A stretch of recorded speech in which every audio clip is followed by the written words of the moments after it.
Well, guys, here we are. The third and final reaction video for this month slash this year. Yep, that's right. I thought, why not to go out with a bang, for reaction videos, for this year, yeah. Why not be a very special one? And I think for this video that I'm reacting to, a pretty good one. Yeah, that's right, guys. And for the first time ever, I don't know, because there have been some, not that many, just a few reaction videos to Yesterworld Entertainment. Yep, and that's right. I'm reacting to, and I think it seems obvious to go for this one, The Troubled History of the Nightmare Before Christmas. Oh yeah. This ought to be interesting. Especially since, lately, because for Yesterworld had started doing these almost up to, and pretty much, especially when it came up to, say, the one where talking about the entire history of the making of Who Framed Roger Rabbit, going up to, say, 1 hour. And then when it came to, say, The Wizard of Oz, and now with The Nightmare Before Christmas, yeah, so... And even when, say, he did one of Howard the Duck, that not even nearly being almost up to, say, 1 hour, but yeah. And keep in mind, this isn't the first time that I've done a reaction video to something that is 1 hour. Jeez. I almost even, dread, doing this, but it'll turn out fine, so... And it'll go by quick, so... Besides, it's not even that long, so, And actually, here's the thing. Fun fact very quickly, because, and before I start this, because I don't want to keep talking that much, and then, actually, because as I record this, I had already recorded, 3, 4, 5 videos? Yeah, 5 videos. I actually recorded 5 videos as I record this, and this being the sixth one, sixth video that I've recorded. Well, that's because, the last remaining reactions for this month, and some making their way a little later this coming week. I think you get my point, yeah. So, anyways, so this being the last one that I'm recording for tonight, I actually didn't think that I was going to record this after the first 5 videos reactions I recorded. But I was like, why not? Might as well do this and get it over with and call it a day. Anyways. Alright, so, for the Yesterworld Entertainment video of The Troubled History of the Nightmare Before Christmas. Now, of course, me being a huge Nightmare Before Christmas fan, this is the last thing I'll say and then we'll get started right away. Me being a huge Nightmare Before Christmas fan, I, of course, know the history and the making of The Nightmare Before Christmas, but maybe there's gonna be some things in this that maybe I really haven't heard of before. And it's just like how when I had just watched, not done reactions to, just watched them, the ones where, Yesterworld did other videos covering the history and the making of, say, The Wizard of Oz and Who Framed Roger Rabbit, there were some things in that he talked about that I didn't even know of, really. So, yeah. And I'm sure, yeah, the same's gonna go for this. Some things that I probably didn't really know of. But anyways, I mean, obviously... How many other videos have we seen where people have done their own videos of the history and making of The Nightmare Before Christmas? Even, say, Electric Dragon 505, the animation look back, and when it came to, say, stop motion, and when it came to Tim Burton, but anyways. Alright, so, enough said. And without further ado, let us begin / dive into the Yesterworld Entertainment video of the troubled history of Tim Burton's The Nightmare Before Christmas. Here goes nothing. 3, 2, 1, away we go. The Nightmare Before Christmas. It's a film that's difficult to classify. That is, it's a Tim Burton movie, but despite popular belief, wasn't actually directed by Tim Burton. It's technically a Disney movie of the 1990s, but at the time the company released it as a Touchstone movie, as they were afraid it would scare children. It's a holiday movie that resonates with the Halloween season, but is also considered a Christmas movie. It's in the title after all. Perhaps the reason it's difficult to classify is fitting, because the development and making of the film was an unprecedented challenge. It was an idea that took over a decade to become realized, 2.5 years to actually make, with over 100,000 individual frames of character animation moved painstakingly by hand. So let's take a break from disastrous movie production history, and instead do a deep dive into how The Nightmare Before Christmas came to be.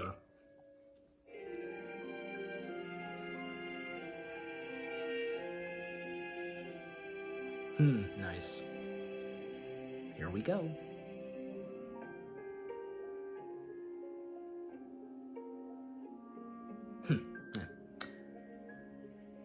Alright, let's get to it. The story begins in 1979 with the 1-minute animated short film, Stalk of the Celery Monster. Let me explain.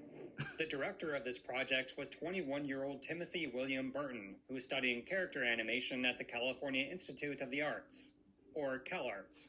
Prior to this, Tim Burton's experience with animation was crude at best, such as stop-motion films he made as a kid. He also directed live-action home movies with his friends, staving off boredom while growing up in the city of Burbank, California. Where he truly excelled were illustrations and drawings, which he used as a way to express his thoughts and feelings as a self-described outsider. Although ironically, early on he realized he wasn't actually very good at it, at least when it came to portraying the human form, or animals in a realistic manner.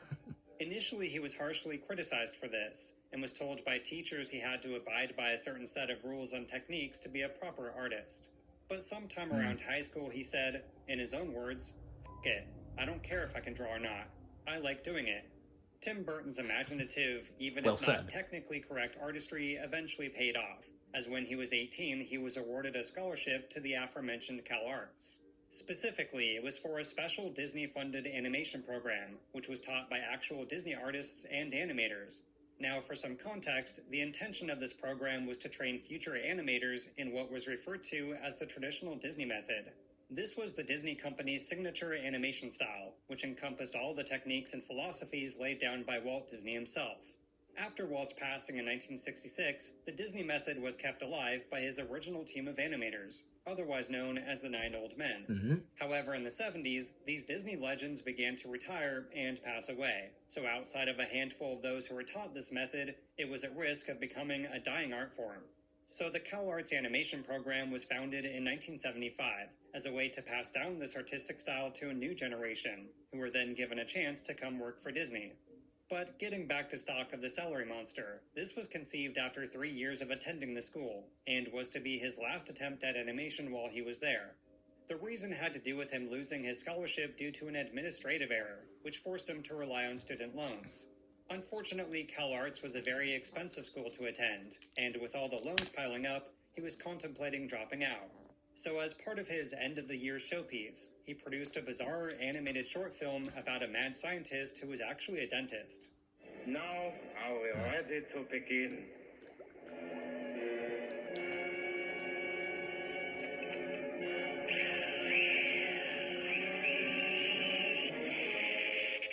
Stalk of the Celery Monster was incredibly popular among his peers, with an approach to animation that hadn't really been seen before. The Disney Review Board was impressed as well, whose task was to choose a handful of students at the end of each year to come work for Disney. In Burton's own words, Stalk of the Celery Monster, it was stupid, but I got picked. It was a lean year, and I was lucky, because they really wanted people. Now for a bit more context on why Disney was so desperate, its animated feature film department was in a major slump. It tied back to the passing of Walt Disney in 1966, as in the years since, there was a resistance to doing anything new or innovative with the medium. They simply stuck with doing what had always worked for them in the past, as the mantra at the time was, how would Walt Disney do it? Or what would Walt Disney do? So despite the immense talent of the studio, this led to a perpetual cycle of using the same narrative techniques and artistic direction over and over. Though still profitable and well-reviewed, with each new Disney animated feature film, interest waned, especially among adults and teenagers. Disney had also Winnie the recently Pooh. lost quite a few rising animators to Don Bluth, who had become fed up with this lack of ambition and took them to start up his own animation studio. So the hiring of Tim Burton was part of a larger initiative to establish a new generation of Disney artists, with the intent to shake things up. Or at least, that was the intention. This footage. Hi, Tim. This is Tim Burton. Is there a full version of this? One of our people here. Because bits and pieces of this making its way to Waking Sleeping Beauty. The Tim, you've got such talent. documentary. Moving right along. Now, Tim Burton's time at the Walt Disney Studio was interesting to say the least. He was assigned to work under artist and Disney legend Glenn Keane, who at the time was a supervising animator on The Fox and the Hound. Yep. Tim Burton was given the character of Vixie to animate as an in-betweener, which is basically someone who draws the frames in between close-ups and action shots. Unfortunately, his artistic limitations soon came to the forefront, as he was unable to replicate the traditional Disney method. As he put it, I got all the cute fox scenes to draw, and I couldn't draw all those four-legged Disney foxes. I couldn't even fake the Disney style. Mine looked like roadkills. In fact, one person Tim Burton shared these frustrations with was another Disney animator and Cal Arts alumni, Henry Selick. Selick had also been assigned to the Fox wonder and the that was Hound, him a little and was earlier also in the struggling with picture. Disney's cute and cuddly foxes. This established a sort of shared misery between the two self-described outsiders, a bond that would pay off over a decade later. Now, instead of kicking Tim Burton off the Fox and the Hound, animator Glenn Keane tried to make the best of the situation. This meant giving Burton Thoughtful. far-away shots of the character, in the frames before much of the character details are noticeable. However, even with this workaround, he was absolutely miserable drawing traditional Disney characters in any form.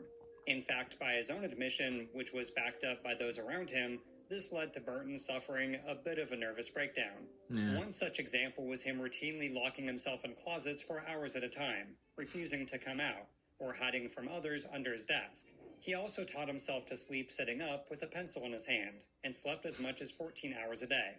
In one of the more notorious incidents, he had his wisdom teeth pulled and took out the gauze during a workday, bleeding all over himself, his desk, and the hallways. Oh. What brought him out of this funk I were two things that tie wondered. into our story: directing live-action movies with his friends on weekends, and becoming a conceptual artist. The former allowed I him to wondered get some on that experience picture behind with the camera, blood. with live-action films such as Luau, which he co-directed with Jerry Reese. This was a rather bizarre story about an alien human head Joe who Ranft. competes in a surfing contest. In addition to starring a young Tim Burton, it also features quite a few eventual key figures of Disney's Renaissance era, such as John Musker, who would go on to co-direct The Little Mermaid, Aladdin, and more. Bob is the supreme being I challenge you to a surfing contest. If I win, I receive your body. What happens if I lose? If I lose, I receive his. As a conceptual artist, Tim Burton was placed onto the infamously troubled Disney movie, The Black Cauldron. It's a Oh, topic yeah. I covered extensively in a previous episode, but long story short, Yeah. it was meant to be the first animated feature film helmed by the new generation of Disney artists. Going further, the initial idea was for the movie to artistically go in a direction Disney had never gone before. However, slowly but surely, the old regime of Disney animators took over, and a massive tug-of-war over story direction, character designs, and overall narrative ensued. So with the goal of reining in Tim Burton's incredibly bizarre concepts, he was eventually teamed up with then up-and-coming Disney artist, Andreas Deja. The hope was that Deja could translate Burton's highly imaginative illustrations into more workable, traditional Disney characters. Two particular examples were Taran, the film's protagonist, and the Horned King, who of course was the villain of the movie. But in the end, those who took charge of the film refused to use a single idea or drawing conceived by Tim Burton, so he was taken off the film. This led to Burton contemplating leaving Disney altogether, but the frustration with none of his drawings or concepts being used turned out to be a blessing in disguise. You see, around that same time, he began to develop several original ideas of his own, ones that could actually get made. They were Trick or Treat, Vincent, and The Nightmare Before Christmas. Trick or Treat was envisioned as a haunted house story that took place on Halloween night. Also, notice anything familiar? The story was more I of a do. series of concepts and ideas than a fully fleshed out script, but would have involved a brother and sister somehow entering a monster-filled world. His other story idea didn't was really Vincent, know that much which on was Trick a or poem Treat. he'd written about a boy who's obsessed with the stories of Edgar Allan Poe, and whose idol is Vincent Price. The short story was influenced by his own admiration of the actor, who he looked up to as a kid and found his movies to be a cathartic form of escape. However, unlike Trick or Treat, his initial plan was to turn this Vincent story into a children's book, and possibly down the road adapt it into a film. The other poem he'd written was The Nightmare Before Christmas, which centered around a character by the name of Jack Skellington. It was a sort of amalgamation of a reverse take on Dr. Seuss's How the Grinch Stole Christmas, Yep. as well as the poem A Visit from St. Nicholas. A more specific influence was a store window display, as one day he witnessed it being changed from Halloween merchandise to Christmas. Yep. Another source of inspiration was his childhood obsession with monster movies, the idea that they're perceived as frightening and bad, but are often just misunderstood. Now, since our Yep. episode is literally about The Nightmare Before Christmas, let's do an abridged version of the original poem, which will be read by, for longtime subscribers at least, a familiar voice of the past. Jack Skellington lives in Halloween Land and yearns for more than simply doing the same thing year after year. I'm sick of the scaring, the terror, Is the that- fright. I'm tired of being something that goes bump in the night.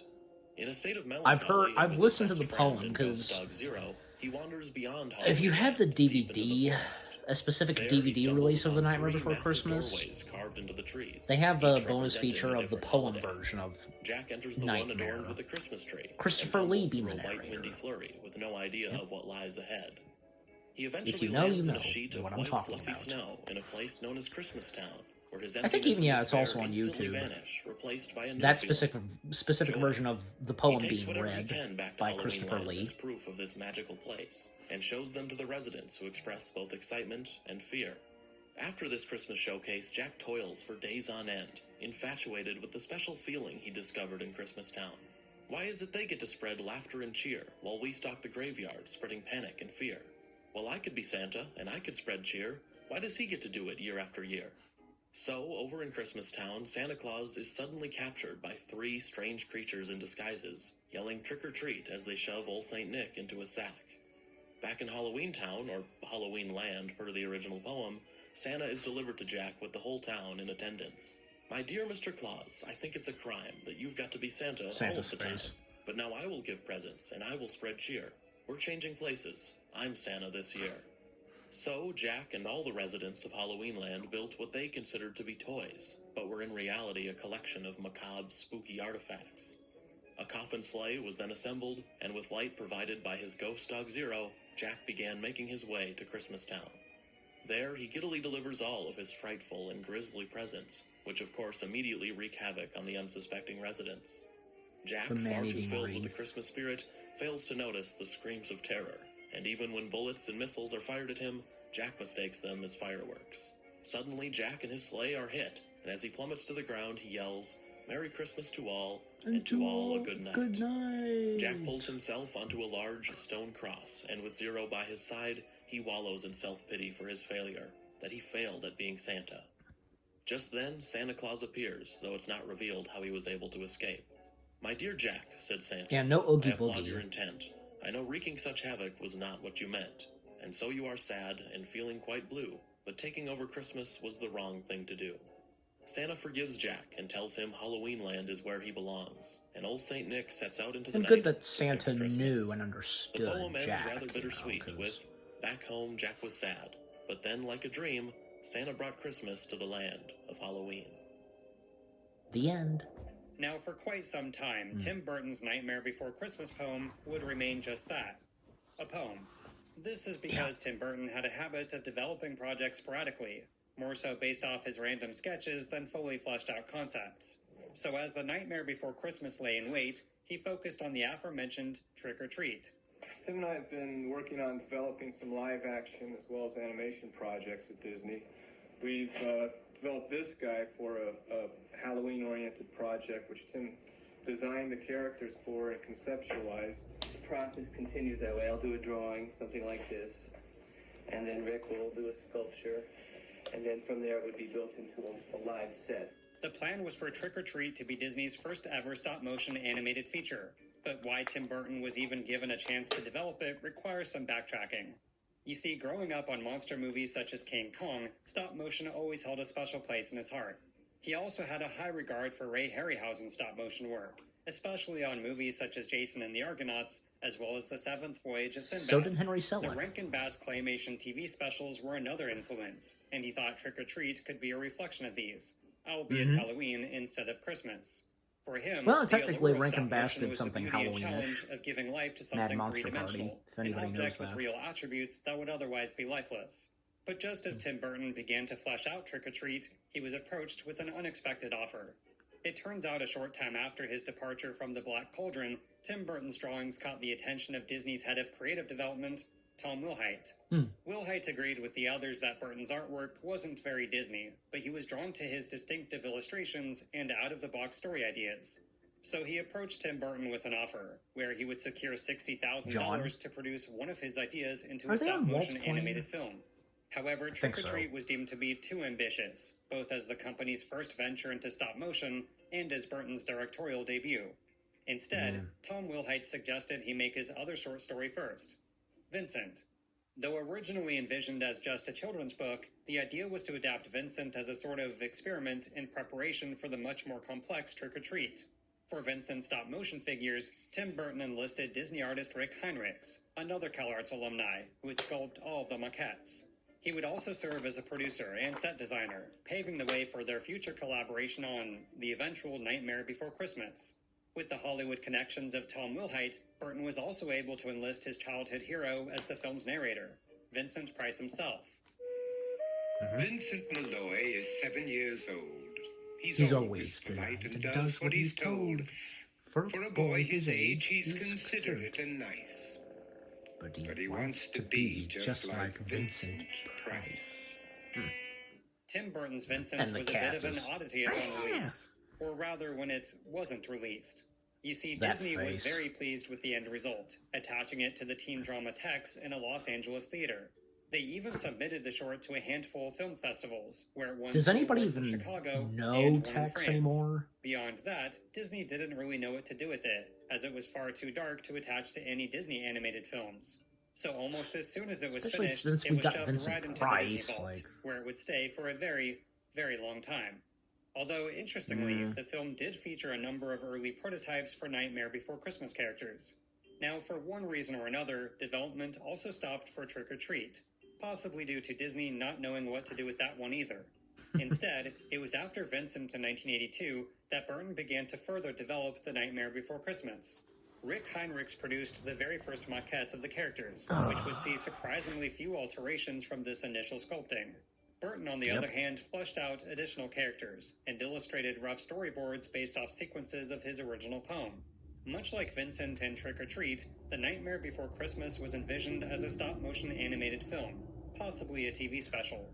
Once again, the Rankin Bass Christmas movies were a major influence, along with the lesser-known Rankin Bass film, Mad Monster Party. Yeah. Tim Burton was also adamant that Surely the film Tim be Burton would narrated have seen by Vincent that. Price, like an expanded version of his original short. Unfortunately, though Disney and other studios showed interest in The Nightmare Before Christmas, it was deemed as just too weird, too macabre, and difficult to market. Although supposedly Disney did offer to make it as a cheap hand-drawn TV special by Nelvana, but Tim Burton refused, as it was stop motion or nothing. So for the time Good, being at least, yeah. the project No hard was put feelings on indefinite Nelvana. hold, and he turned his attention to a couple the live name's action pronounced. projects, Hansel and Gretel and Frankenweenie.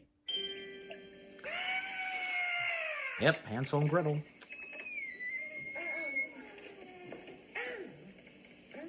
My, an apple pie. Who could these two little budgies be?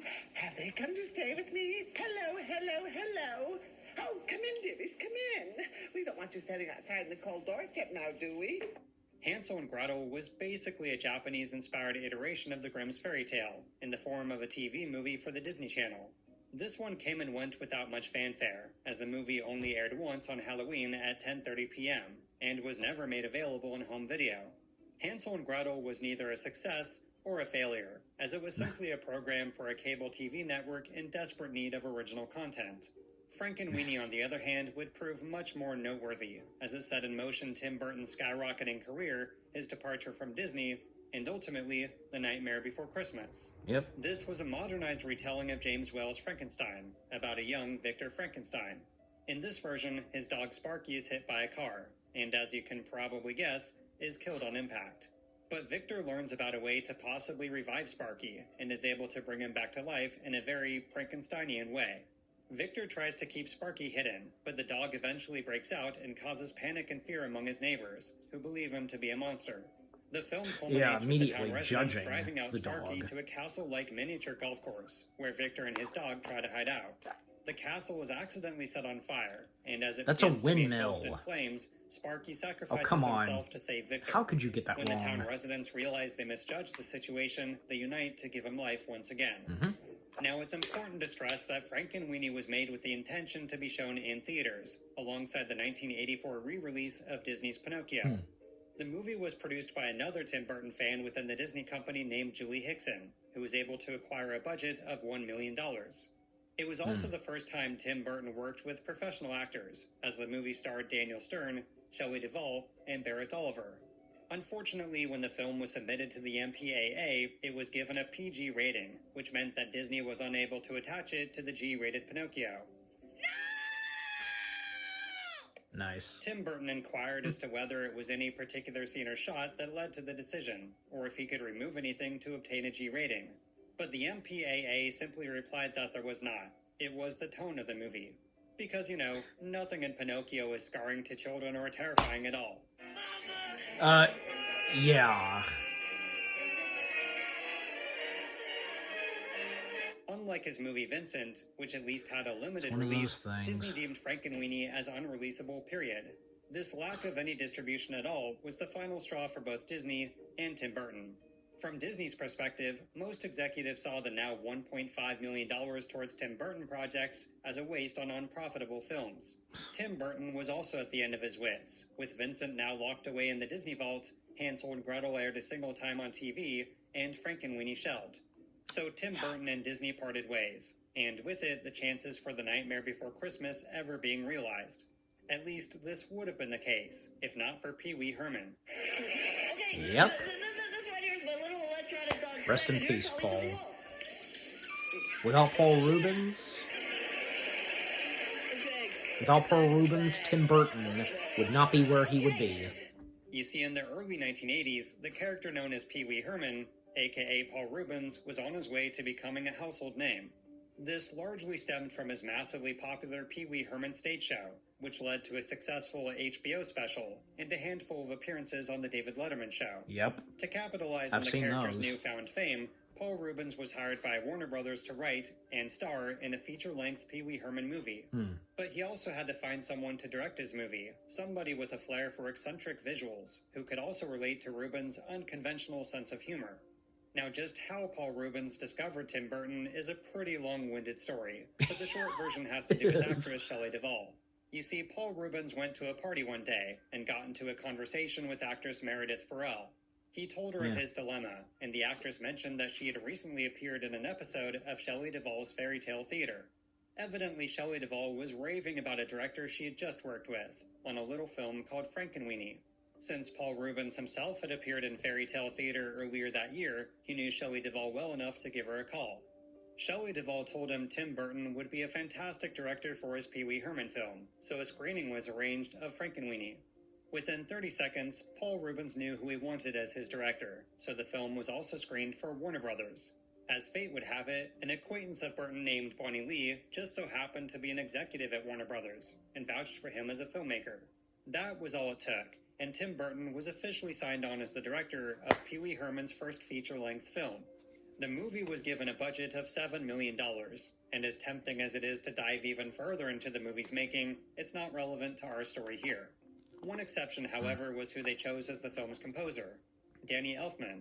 Danny Elfman was the lead singer and songwriter for the band Oingo Boingo, which both Tim Burton and Paul Rubens were massive fans of. But initially, Danny Elfman was reluctant to accept the gig, as he had never composed an orchestral score for a feature film before. Eventually, he was convinced to say yes, which, unbeknownst to them, set in motion another series of events that would ultimately lead to The Nightmare Before Christmas. This is the first sentence of the review. Pee-wee's Big Adventure isn't just the funniest movie of the year, it's one of the funniest movies ever! Pee-wee's Big Adventure was released in the theaters in August of 1985, and its reception was on two ends of the extreme. On the one hand, plenty of critics enjoyed its wacky plot, eccentric score, Looney Tunes-esque absurdity, and Tim Burton's unique visual flair. On the other hand, just as many felt the movie was more or less unbearable, torturous, an affront to comedy, and just overall unpleasant. However, when it came to its box office, the movie was a hit, and grossed a surprising $40 million against its $7 million budget. Ironically, Pee-wee's Big Adventure released in the theaters only 2 weeks after Disney's The Black Cauldron, the movie Tim Burton was fired off of.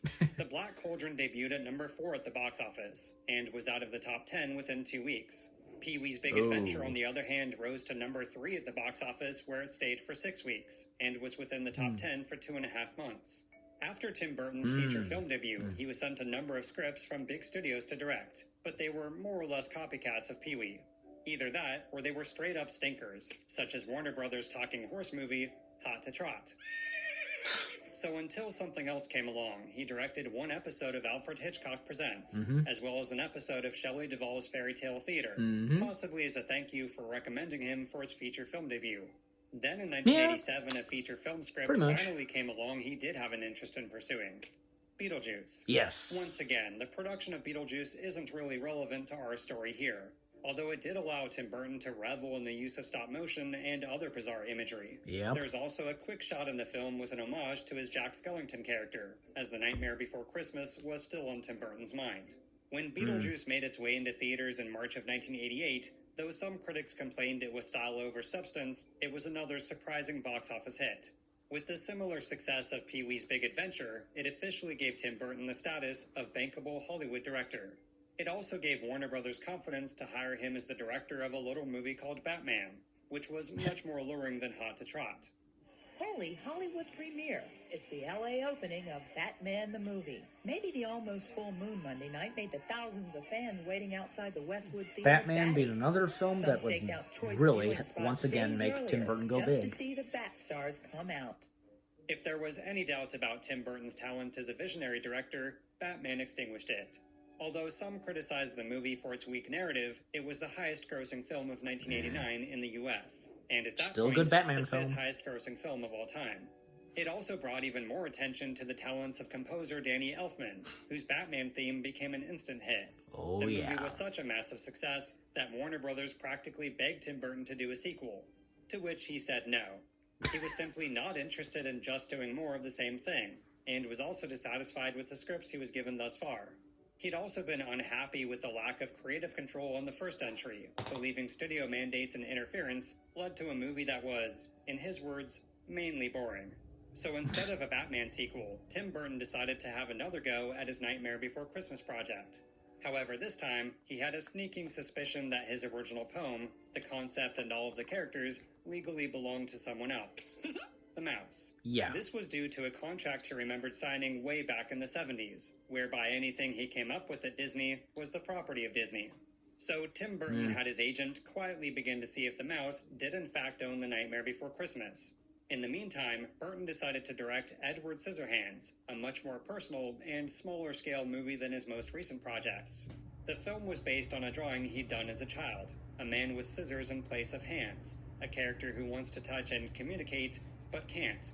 He also teamed up with novelist Caroline Thompson, biggie for a Burton. collaboration that established another integral aspect of The Nightmare Before Christmas. It's a fable, is what it is. A fable is a story that people don't necessarily believe, but that they understand. You understand what it's She about. and Danny What it's Elfman about were in is a feeling relationship for a little while. like you don't belong, and feeling like you want to belong, and feeling like you're trying to belong. Flash forward to the release of Edward Scissorhands, which was another hit for the rising director, both in terms of its reception and box office. The movie further solidified Tim Burton as one of the most bankable directors in Hollywood, one that Disney was dying to have Vincent, back. You see, it Johnny, turns out and Disney Tim. did in fact own The Nightmare Before Christmas, both the story and his characters. However, with Tim Burton's superstar status in Hollywood, now Disney was incredibly eager to make the film.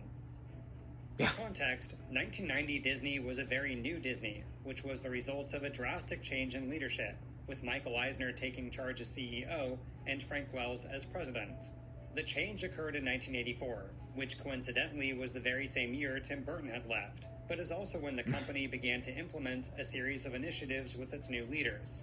For instance, the parks were evolving to include trendy and mainstream entertainment, such as Captain EO starring Michael Jackson and George Lucas's Star Wars-based ride, Star Tours. There was also, of course, the opening of Disney MGM Studios, which was an entire theme park centered around the magic of the movies. When it came to Disney's animated feature film department, it was now under the leadership of Jeffrey Katzenberg. He was determined to remove the increasingly stagnant reputation of their films and return animation to its former glory.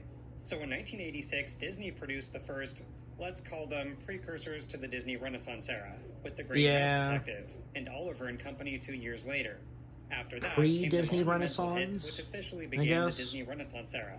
Like, The Little Mermaid. Renaissance at its By peak. 1990, Beauty and the Beast was right around the corner, with Aladdin in early development, so this was now a Disney that was trying to push the medium of animation forward. For The Nightmare Before Christmas, Tim Burton was once again adamant of it being made entirely using stop motion, but this time Disney was more than willing.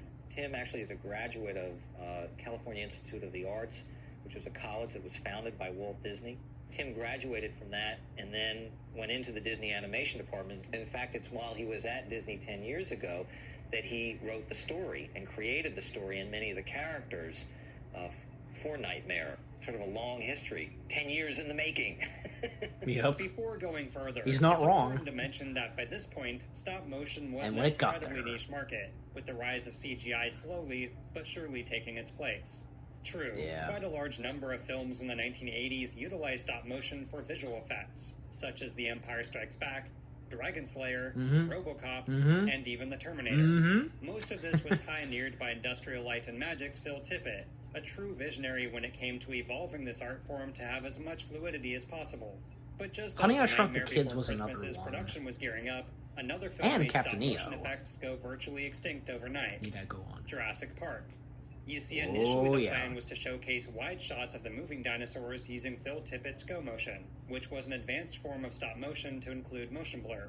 However, after viewing a CGI test sequence, director Steven Spielberg decided to replace the stop motion with this new artistic medium, and the rest of the entertainment industry would soon follow.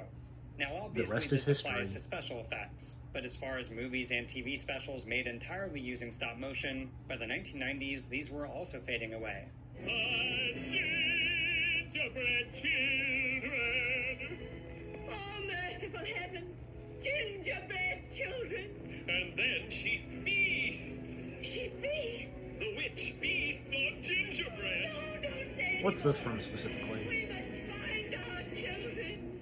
Within the US, the first stop-motion animated feature had actually been made in 1954, with Hansel and Gretel, an opera fantasy. The rest were Why did almost that not- exclusively why did the that occur to products me? of Arthur Rankin and Jules Bass, such as their holiday TV specials, The Ballad of Smokey the Bear, and Mad Monster Party. 1985 was the last of these So stop-motion cool that films, Rankin with the Bass life and did something adventures of Santa Halloweenish. Claus. That same year was also the last feature-length stop-motion animated film in the U.S. period, with The Adventures of Mark Twain, which was by and large a flop. What's your name? Satan. By the 1990s, even with the revival of the Gumby series, the artistry And of the stop movie. motion was in most When regards the movie on happened its with way Gumby. out. That said, there were several filmmakers keeping this technique alive. Yes. Nick Park, Will Vinton, and Henry Selick. Yes. Nick Park had just received an Academy Award for his animated short film Creature Comforts, and had also debuted Wallace and Gromit: A Grand Day Out, the first of many later down the road. Will Vinton was Jeez, the director of the Gromit. aforementioned Mark Twain film, and had also done work on Disney's Return to Oz, and Michael Jackson's Speed Demon music video for Moonwalker. Vinton's And production Captain company EO. also produced Will quite Vinton also did iconic some and stop-motion successful animation for claymation Captain TV EO. commercials. In fact, And he was before the one who Moonwalk. invented the term claymation a few years prior. Moonwalker. Yeah. Henry Selick, on the other hand, began his career as a Disney animator in the 1980s. Much like Burton, Selick had also grown up with a fascination for stop-motion animation, with a particular influence being the work of Ray Harryhausen. He eventually wound up at Cal Arts, producing 2 award-winning student films, with the first one being Phases and the other Tube Tales.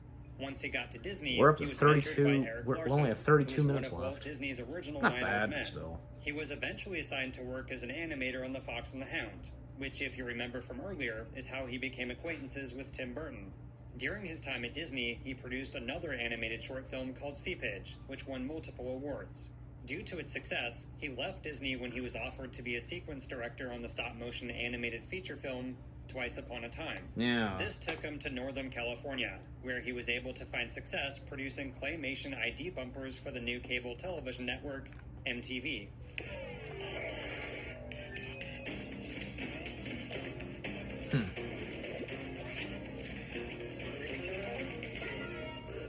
In addition to the numerous bumpers he did for MTV, Henry Selick also directed quite a few commercials for Pillsbury, or more specifically the ones featuring their mascot, the Pillsbury Doughboy. Yep. Ritz Bits was another, such as the iconic commercial where the crackers slide down a mountain made of peanut butter. The other commercial was the one where they fly to the moon in search of cheese, both of which utilize stop motion for its animation style. But it was after creating a television pilot called Slow Bob in the Lower Dimensions that Henry Selick's life would change forever. You see, the pilot was very well received and was going to be produced into a series, but then he received a phone call from Rick Heinrichs. Again, if you remember from earlier, Rick Heinrichs had worked alongside Tim Burton on Vincent, as well as the initial attempt of The Nightmare Before Christmas. From that point on, his collaborations continued with Tim Burton on most of his films, and he was once again on board for The Nightmare Before Christmas. However, right around the time the project was revived at Disney, Warner Brothers finally convinced Tim Burton to direct a sequel to Batman. They essentially offered him absolute creative control from start to finish, to basically make whatever he wanted as opposed to a typical sequel. Rightfully But so. there was just one problem. There was no way Tim Burton could direct both The Nightmare Before Christmas and Batman Returns at the same time. Yeah. So Rick Heinrich suggested that he hire someone else to direct At the that stop-motion time. animated film, Henry Selick. When they were both He at managed Disney, to when it turns came out Tim to Burton had actually Corpse shown Bride Selick and his Charlie. original poem, as well as But Rick why Heinrich's not? maquettes and storyboards. It's just how it was. Even back then, Selick had shown interest in the project, so in a way, this would be coming full circle. He also had invaluable connections to those in the stop-motion industry, which would make assembling a crew that much easier. So in early 1991, Henry Selick was officially asked to be the director of The Nightmare Before Christmas, to which he said yes. Now, this came with a bit of an asterisk, as it was still by and large going to be a Tim Burton film. From the story, the characters, aesthetics, and production design, Selick's job was to bring his vision to life. In fact, Tim Burton planned on keeping so much creative control that he contemplated making Henry Selick the film's animation director instead. But ultimately, Burton felt confident Selick would stay true to his vision, and decided to relinquish the title of director. Tim very much developed the story, the concept. This is the main characters. I'm pretty sure that the tone.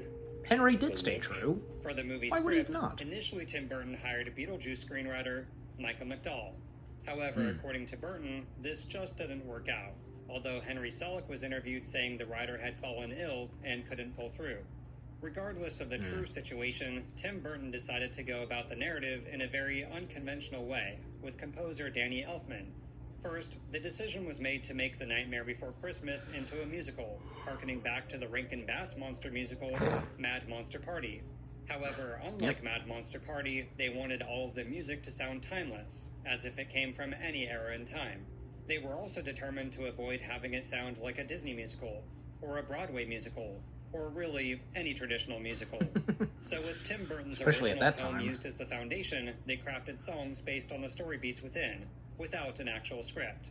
The style of the music sort of grew from the story. I mean, so I don't know. We didn't start out going, it should be this or that. It sort of grew from the images in the story and took on a life of its own. Basically, we didn't really have a script. And there was the storyline that Tim had from years earlier. And so we were running out of time. And I just said, well, I'll just start writing some of the songs based on what we talked about. And I started, and he'd come over and he'd listen to it. And then I said, let's just talk about the next section of the movie. We talk about it, he'd tell me, oh, and he does this and that. And I said, great. And as soon as he left, I'd immediately go and start writing that next song that got us through the next period. And we really did it just like that, one song at a time. Virtually every musical number was based on a specific plot point in the poem, which in turn shaped additional characters and plot points in their adaptation. For instance, the kidnapping of Santa Claus in the original poem is pretty vague, both in terms of why and who actually does it. So Lock, Shock, and Barrel, as well as their Kidnap the Santa Claus song, was an expansion of the poem, as was the character of Oogie Boogie, who became the film's antagonist. As Tim Burton and Danny Elfman were fleshing out the story in songs, Henry Selick began to work on a series of tests. These were done with the assistance of Eric Layton, who was one of the first of the crew hired as the film's animation supervisor. The tests were to ensure that Jack Skellington could work as a stop-motion character, as his skeleton structure and scrawny ligaments posed a bit of a challenge. They initially began with basic wire armatures, but to give Jack more lifelike movement, they ultimately chose to go with machined armatures instead. They also put together a series of short sequences, as a way to convince Disney this ambitious animated film could actually work. One particular complexity was how to give Jack's dog Zero a ghost-like transparency.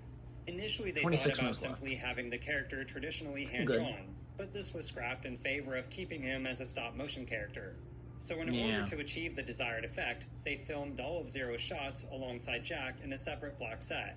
This was then reflected back into Jack's scenes in camera using a beam splitter, essentially the Pepper's Ghost effect of Disney's Haunted Mansion. Obviously. Although sometimes he was optically printed in. There were also tests to see all the ways they could manipulate lighting, as there was a very specific tone they wanted to convey. In addition to these rudimentary experiments, Henry Selick put together a much more complex proof-of-concept test, as a way to officially secure the film's budget from Disney. Oh, Zero, my only friend. How can I even show my face in this world or any other world ever again? Thinking of me, Mr. Skellington? Now don't act so surprised. Ultimately, the test proved to be a success, and Disney approved a budget of $18 million. Now, Where's the since full most of the version of industry's that? Because stop-motion one work shot was of being done Zero in the Bay Area, scared. a 4,000 square foot warehouse was purchased in San Francisco. This was I given wonder. the name of And if you Skellington know. Productions and was purchased by Disney, so that if The Nightmare Before Christmas was a success, other films could be made there as well. Also, it's important to keep in mind that because of Tim Burton's status in Hollywood, Disney was willing to bend over backwards to get the film made. He had a sort of Godfather-like presence over every aspect from start to finish, with absolute creative control. This gave Henry Selick a shield from Disney's notoriously controlling studio execs, especially since they were shooting almost 400 miles away from Disney headquarters. Although they did send down Disney creative executive Kathleen Gavins, who was a co-producer of the film and in charge of the movie's budget. Even so, the situation gave Henry Selick the freedom to hire whoever he thought right for the job, and picked from the best of the best in the field. The goal was simple, even if incredibly bold. Bring together the absolute top talents in the industry, and produce the best stop-motion animated feature film ever made. Remember, the last stop-motion feature in the US was in 1985, so this was going to be the first in almost a decade. No pressure. By July of 1991, the Gumby movie the came crew had out moved into Skellington Productions, with 2 filming years scheduled to after begin 3 months Nightmare. later that October. However, even at this point, there was still no actual script, and Tim Burton and Danny Elfman were still writing the songs. But the songs they did have accounted for most of the locations and characters, so Henry Selick and his team began to fabricate the puppets, sets, and props. Now, since this can all come across as a little bit abstract, let's go through the process of how this aspect of the film came together. This movie will have approximately 60 individual characters. We will make as many as 3 to 4 duplicates of many of those characters. So the total number of puppets of this film is closer to 200. The characters themselves were imagined Even by Jack Tim had a Burton, lot who of was heads. intimately involved with the art department to finalize their design. Once finalized and given the Tim Burton seal of approval, all the characters were sculpted in oil-based clay, which were used to create rubber molds. A unique armature was made for each of these characters, which used ball joints and hinges to create movement. These armatures were then laid into the rubber molds, which were then injected with a liquid latex foam material and baked inside of an oven. Once finished, the figures then went through a puppet fabrication process to add details, clothes, hair, etc. Fun fact, one of the paints used for the puppets was called SC89, the best for flexible skin on foam latex. However, this was also one of the most toxic paints in the world, so special precautions had to be taken to avoid, being poisoned. By far the most complex of these puppets was the Oogie Boogie Bug Suit, which was comprised of over 3,000 individual bugs. Yep. When it came to the environments, the filmmakers went for a look that was reminiscent of artists like Ronald Searle and Edward Gorey. Specifically, it was their use of elaborate textures using pen and ink, which gave the appearance of a living illustration. Another source of inspiration for the film's look was the Cabinet of Dr. Caligari, with its angular set designs and Gothic architecture. Or as Henry Selick described it, German Expressionism meets Dr. Seuss. By order of Tim Burton, Halloween Town was also to be restricted to just 3 colors: orange, black, and white. This was carried out by the film's visual consultant Rick Heinrichs, who was integral to achieving the film's overall look. Glenn Shaddix. So illustrations were made of the sets, and these were used to create 2D scale models, which were then used to make 3-dimensional mock-ups. The mock-ups were 4 times smaller than the eventual sets, which gave the model makers a chance to fine-tune the design. It also gave the camera crew and animators a chance to work out how angles would be shot, and determine just how much of the set had to actually be built. A number of these pieces are under 2 feet, specifically so that an animator can reach. And where there isn't a 2-foot reach, we sometimes build in trap doors so that they can physically open up a section of the stage, come up, do the animation, close the trapdoor, and disappear. To give the full-scale sets the aforementioned living illustration look, they were smothered in plaster and run over with a homemade styling comb.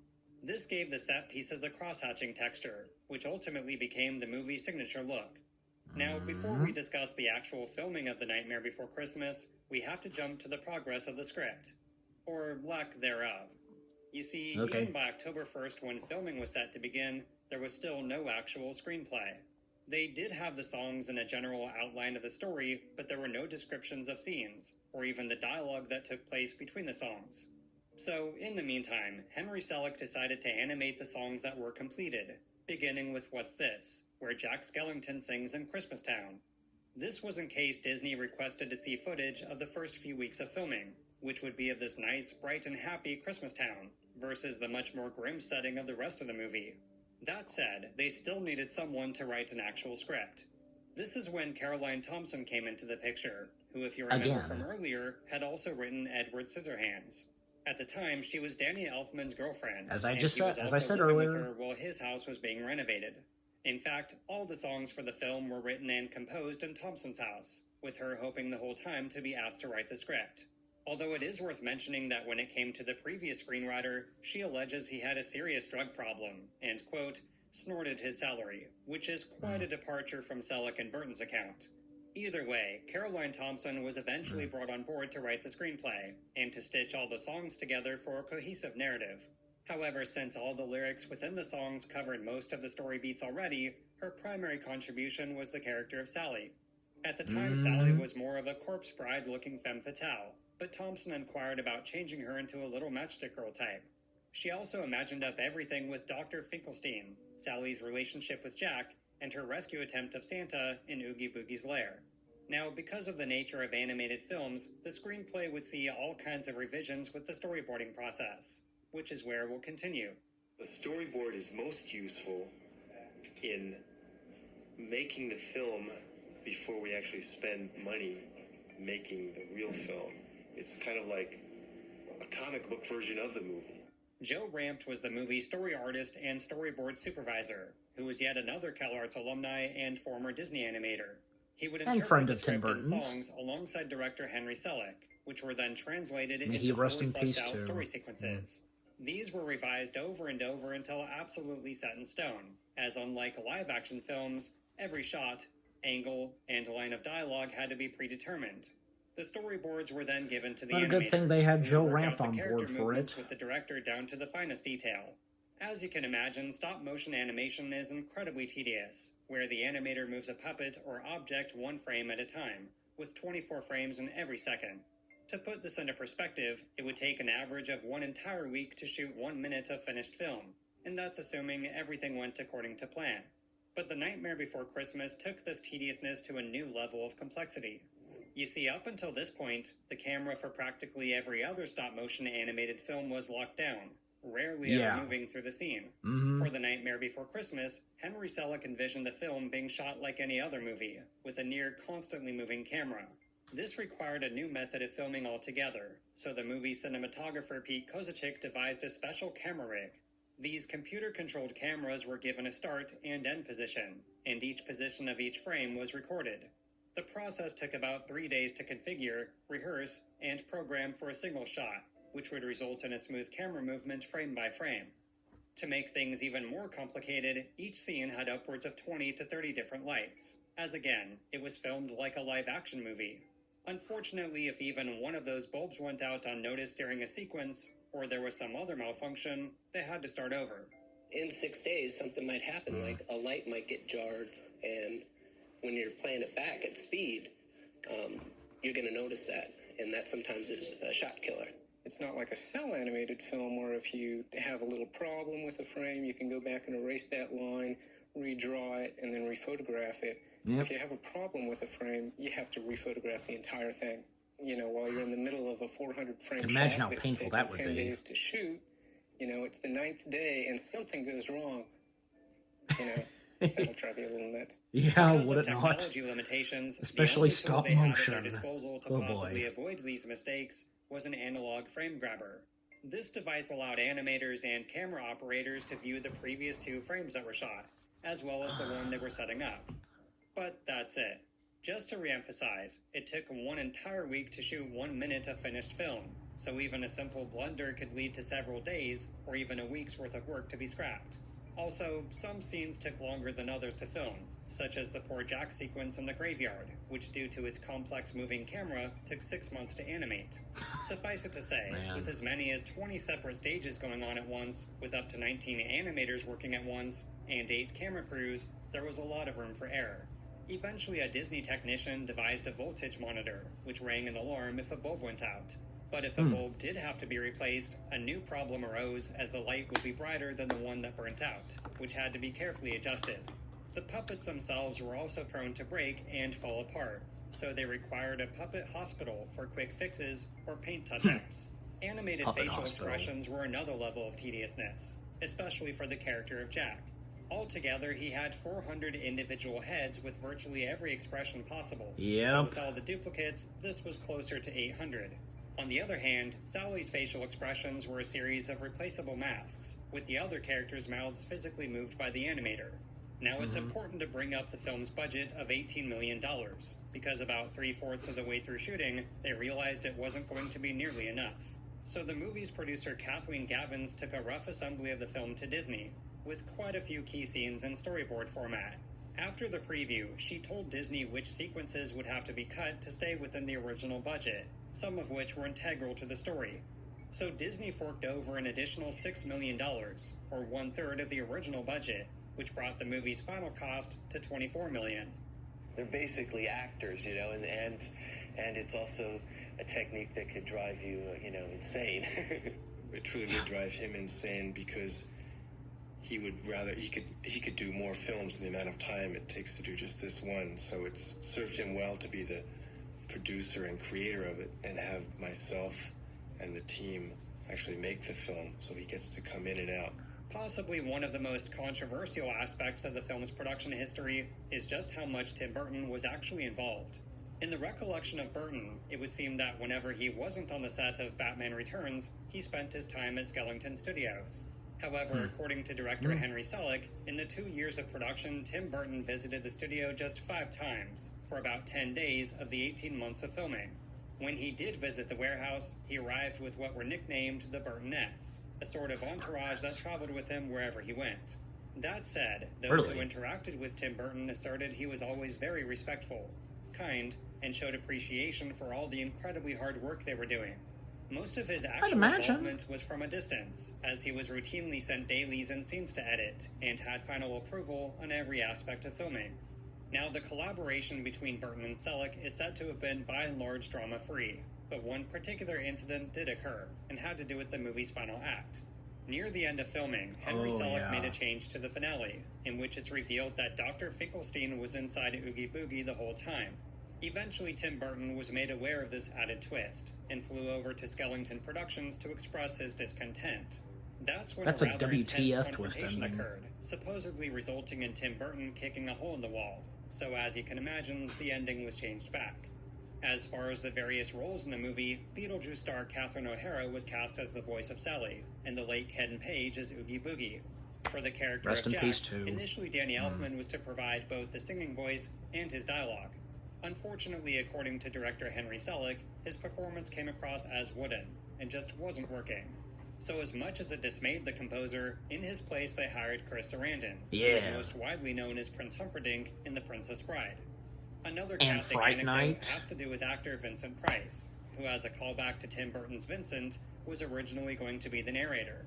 It turns By out the- Vincent Price was hired, and since the narrator and Santa Claus are the same person, he did his Santa Claus dialogue first. Tragically, the actor's wife passed away during the recording process, and he was far too despondent to finish the rest of his part for the film. But let's flash forward to And early when his health 1993, started when The to- Nightmare Before yeah. Christmas was about 6 months away from its release. It would have been great if Vincent Price did end up voicing Santa. Could you imagine? But, you know, that's how it was. I was gonna say, Chris Sarandon, a West Virginian like me, born in West Virginia, yeah, the voice of Jack Skellington. Imagine that.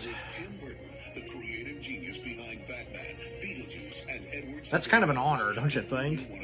The voice of Jack Skellington was born right here in West Virginia. The Nightmare Before Christmas, coming to theaters everywhere for the 1993 holiday season from Walt Disney Pictures. Yeah. Originally. At first, Disney was ramping up a substantial marketing campaign aimed at kids, with the anticipation of releasing the movie as Disney's That would be first so ever cool to get the stop-motion original animated film. In NECA toy preparation, line Disney even of gave Tim Burton's Nightmare Before Frankenweenie an Christmas. official release on VHS, nearly a decade after it was made. Hmm. But then came its first, and especially disastrous test screening.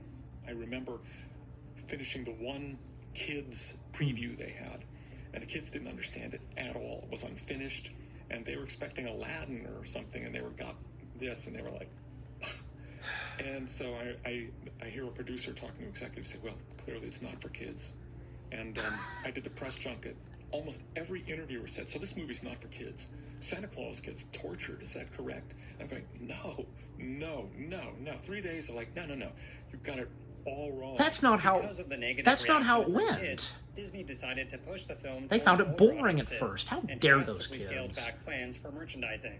The company also decided to drop the word Disney from virtually all marketing, releasing it instead as a Touchstone picture. This was Yeah. Disney's alternate film production label, which they used for more mature films or ones they wanted to distance a bit further from the Disney brand. There was also Boobs the I didn't even last-minute notice in decision to Splash, officially like, the title butt the cheeks movie are obvious. Tim Burton's The Nightmare Before Christmas. According to director Henry Selick, they had already animated the title sequence using candy corn letters, which would have said Tim Burton Presents The Nightmare Before Christmas. At the time, Tim Burton asserted that the name change was Disney's idea, and was done as an effort to recontextualize the movie. In other words, Disney got a case of the cold feet when it came to associating the film as part of the Disney brand, and decided to instead market the film as a Tim Burton movie. That said, Henry Selick insisted that the name change was Tim Burton's idea, but also understood it was a better marketing technique to get people into the theater. Fast forward to October 29th, 1993, when after nearly 2 solid years of grueling animation work, The Nightmare Before Christmas was released into theaters. Reviews for the film were glowing, with many praising its unique art direction and animation style, proving itself as a refreshing take on a holiday movie.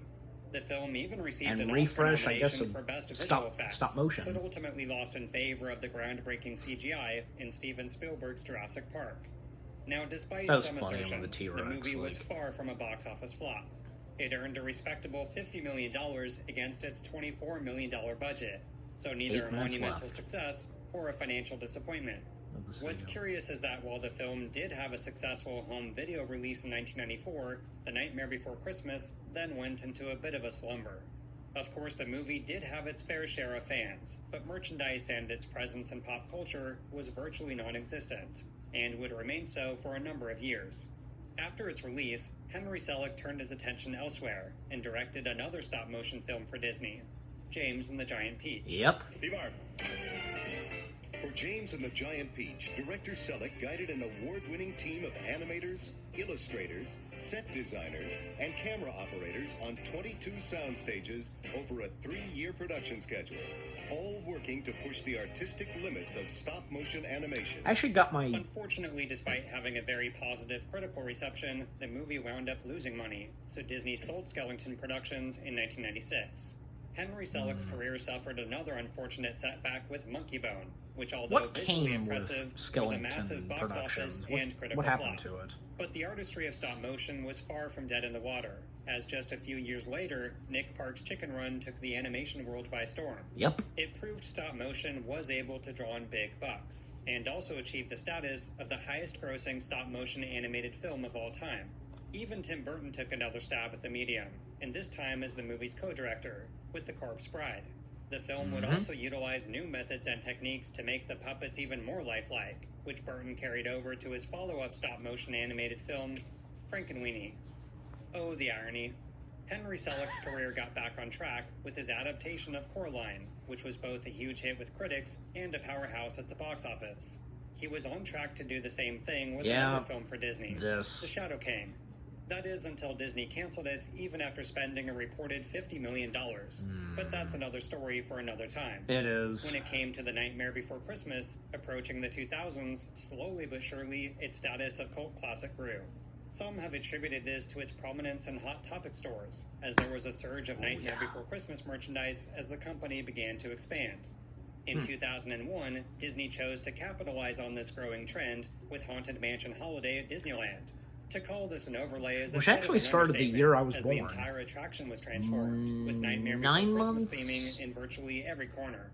Perhaps the full acceptance of the movie's newfound popularity was in 2006, when the film was reissued into theaters. Not only was it converted into 3D, the first stop-motion animated film to do so, but it was officially released under the Walt Disney Pictures label. From that point on, the movie was no longer Touchstone Pictures Presents, but Walt Disney Pictures Presents. It only took over a decade.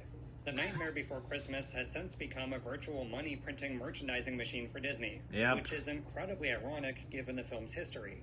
So perhaps now more than ever, it's important to remember the hard work and talented individuals that brought it to life. It's also important to keep in mind that without Tim Burton's original story, the characters he imagined up, and his perseverance to get it made, there would be no Nightmare Before Christmas. So whether it's your favorite Halloween movie, Christmas movie, or year-round movie, hopefully you now have even more appreciation of its journey from a simple poem to holiday classic. I do, yeah. Wow. I did it, yeah. There we go. I applaud. Yeah. Reacting to the whole thing. Jeez. But you know what? I think it was worth it. Yeah.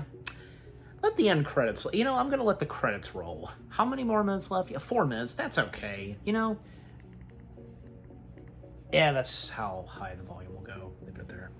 Okay, so that was the Yesterworld Entertainment video, The Troubled History of The Nightmare Before Christmas.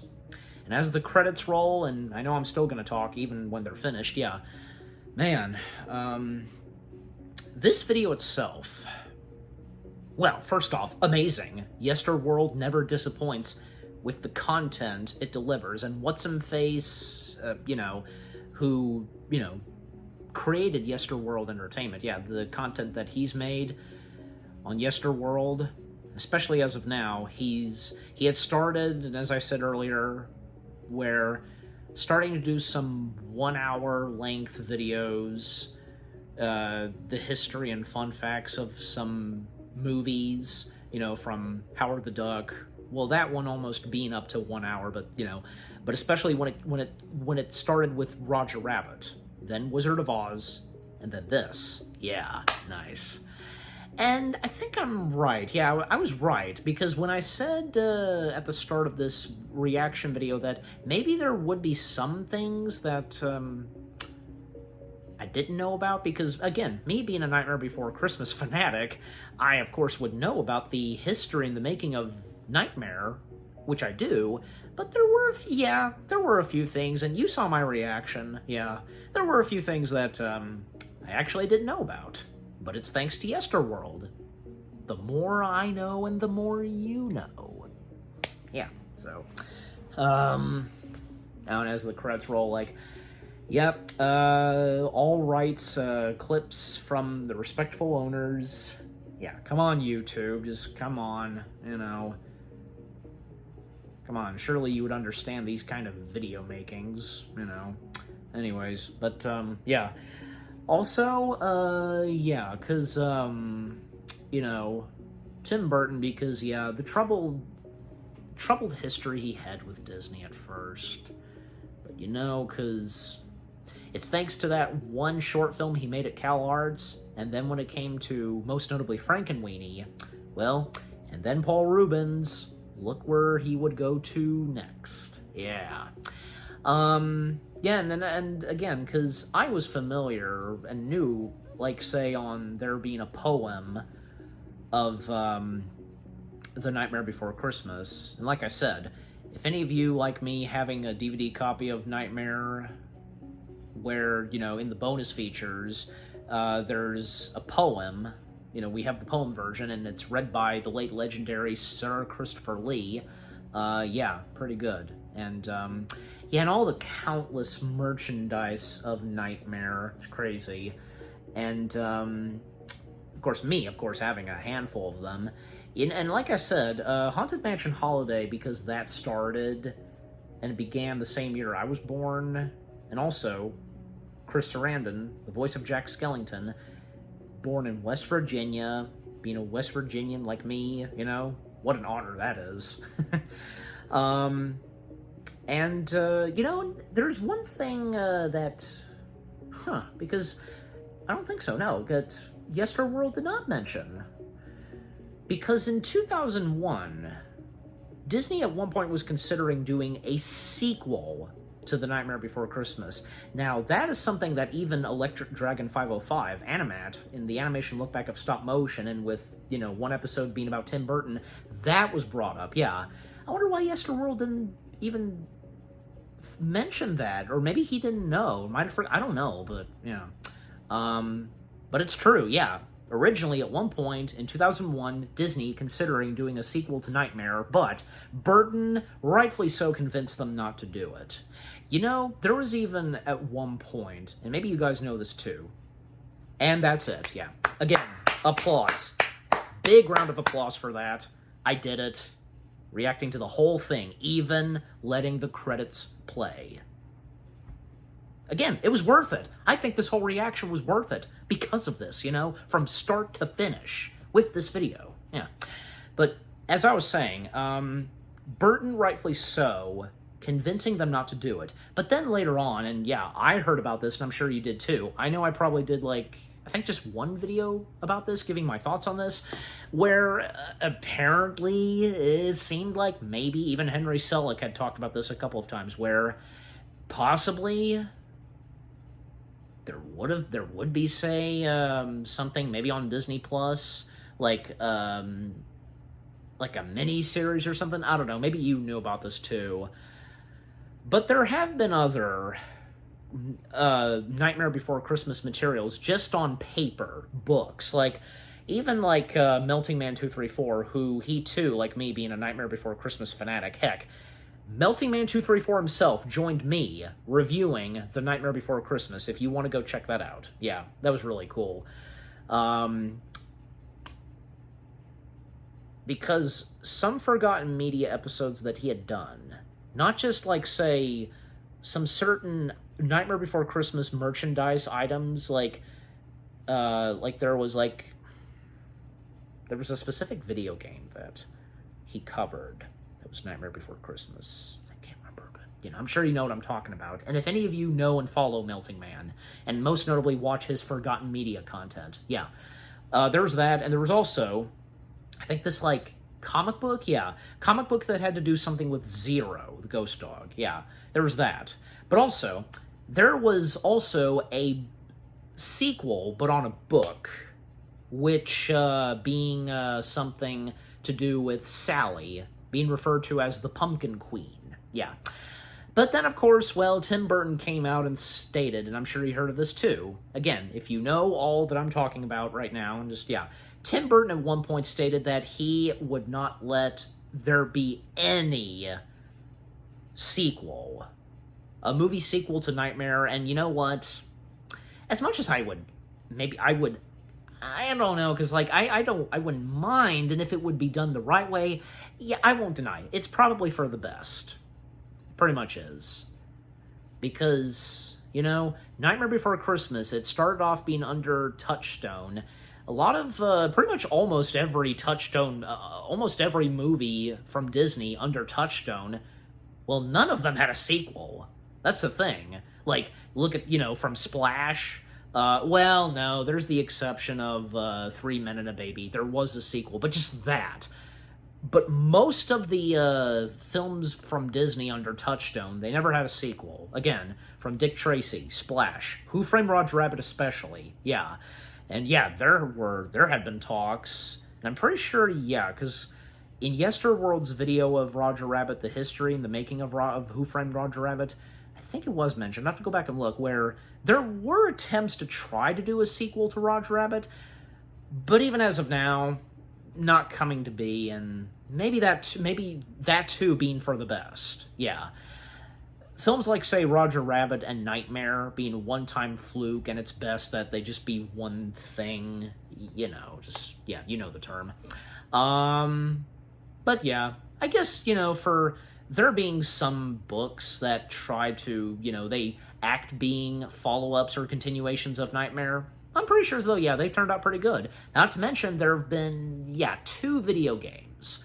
One that acts as a prequel before the events of Nightmare, and this having to do with Oogie Boogie. And then there's the one video game that acts as a continuation/sequel after Nightmare, Oogie's Revenge. Yeah, if anybody remembers that, and if any of you have played that game. Yeah.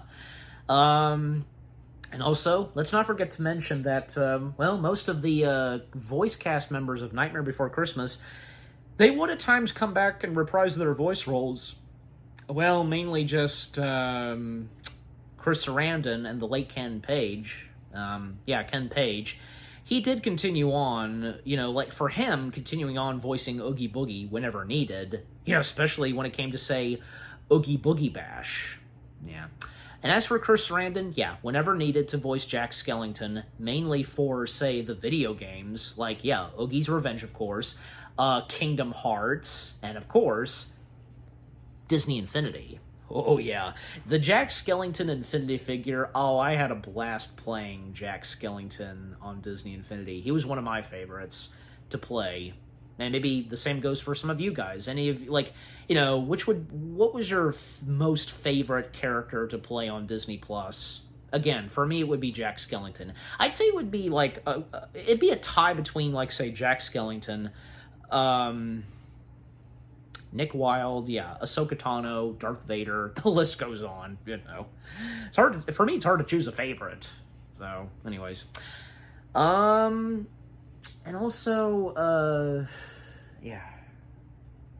Is there anything else I want to mention? Because I don't want to keep this reaction video going that long, but, you know, as it already is, but, yeah.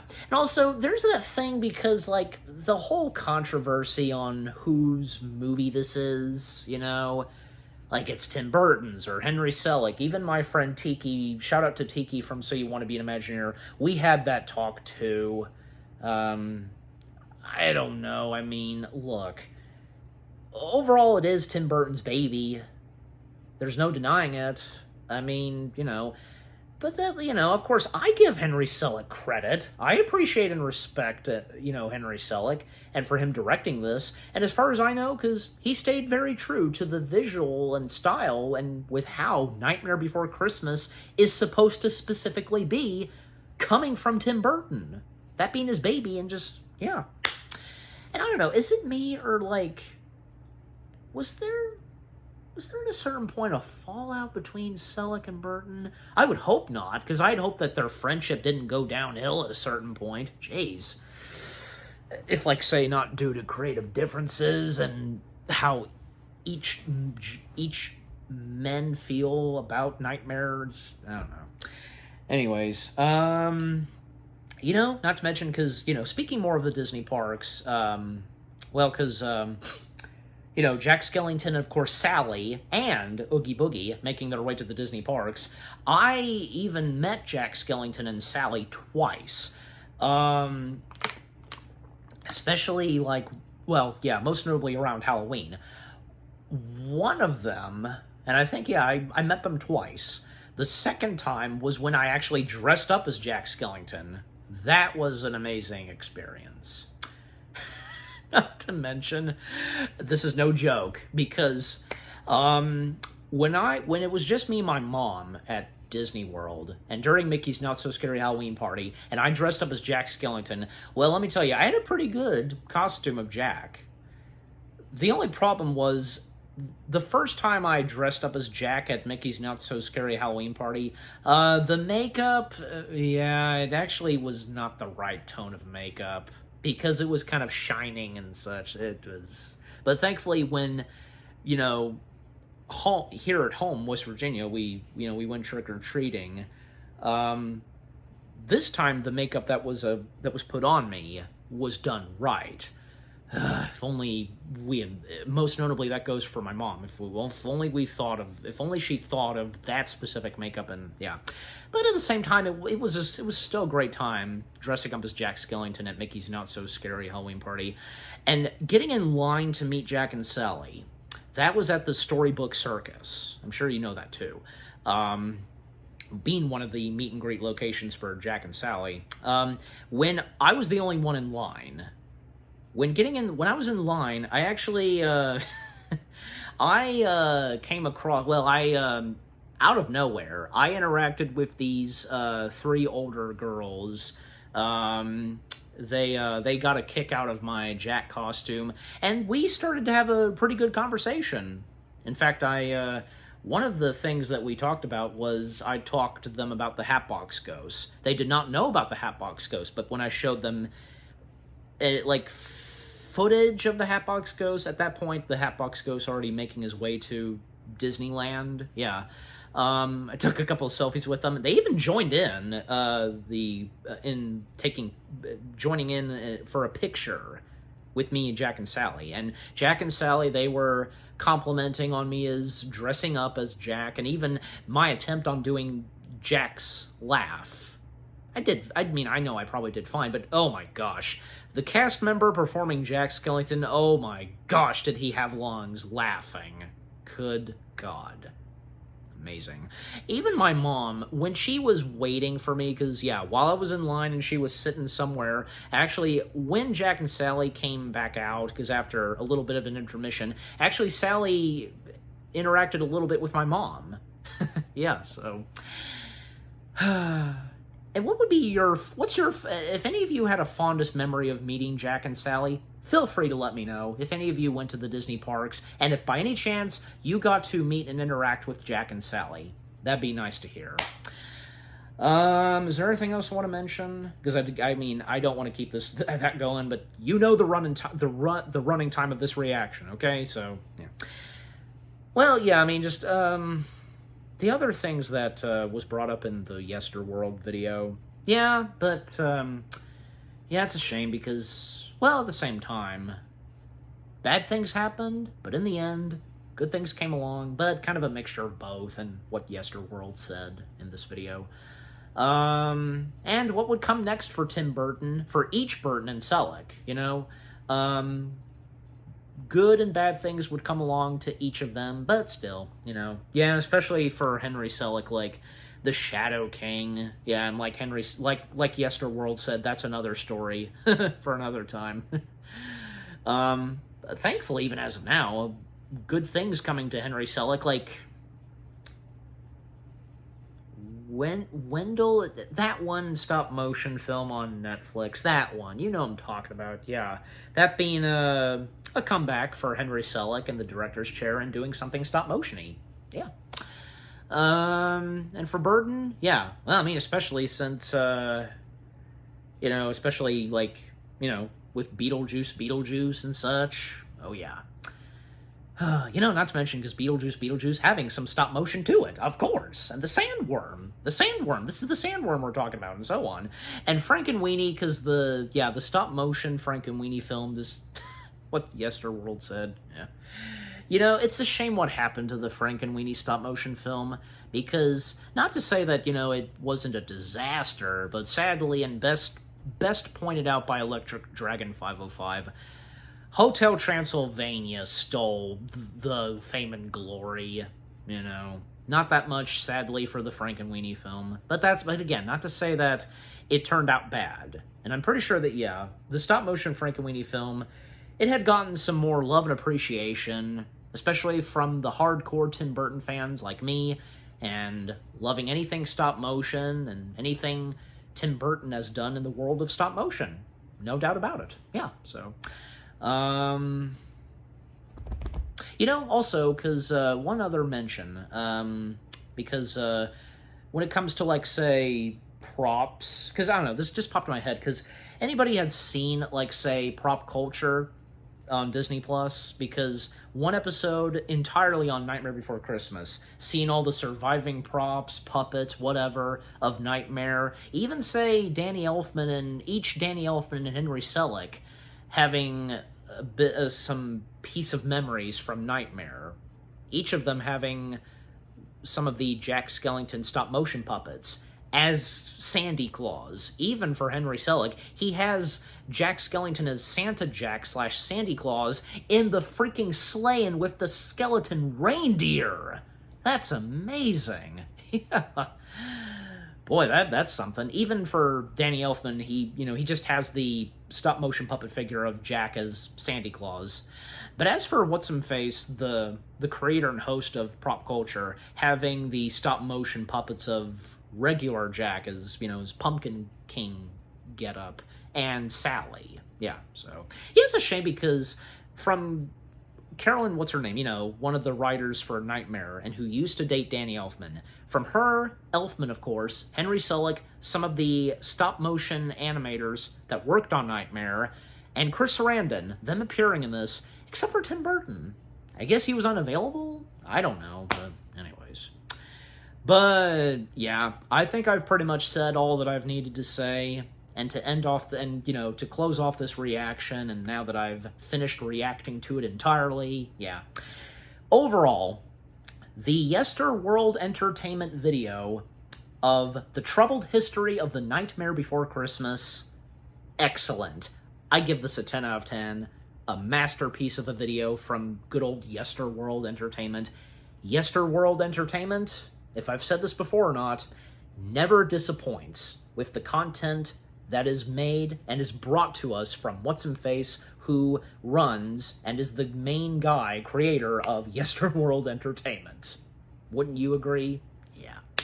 Everything from beginning to end, and some things that I kind of didn't know that was talked about in this, the history, the troubled history, I should say, of The Nightmare Before Christmas.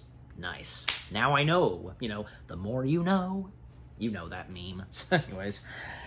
Okay, but just again, overall, fantastic. Once again, I give it an applause. I've watched it entirely, and yeah, so... Okay, so what about you guys? What did you think of the Yesterworld Entertainment video itself? The Troubled History of the Nightmare Before Christmas. Any of you, like me, being Nightmare Before Christmas fanatics, and if any of you, like me, not knowing that much and such more from the history, the making of Nightmare, like I said.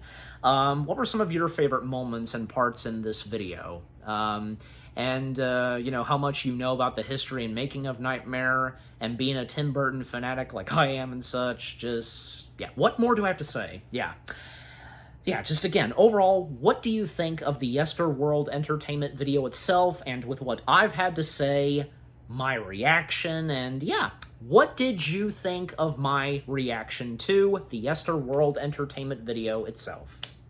Leave comments and give this reaction video a like, as always. And so, with all that being said, I thank you very much for watching this reaction video to the Yesterworld Entertainment video of the troubled history of The Nightmare Before Christmas. More reaction videos are coming your way next year. They're going to be awesome. Keep looking forward, and I will see you guys in the next video / reaction. And jump cut. Yeah, the only jump cut in this reaction. I couldn't resist, and I should have thought of getting him out right before I started this, but yeah. And you know what? Yeah, I'll include him in the thumbnail, so yeah. To end off the reaction video, I have my Jack Skellington plush, and yep. All that's left to say is, well, take care, peace out, Merry Christmas, Happy Holidays to you all, and Happy New Year. And the last words to say, coming straight from Jack, Merry Christmas!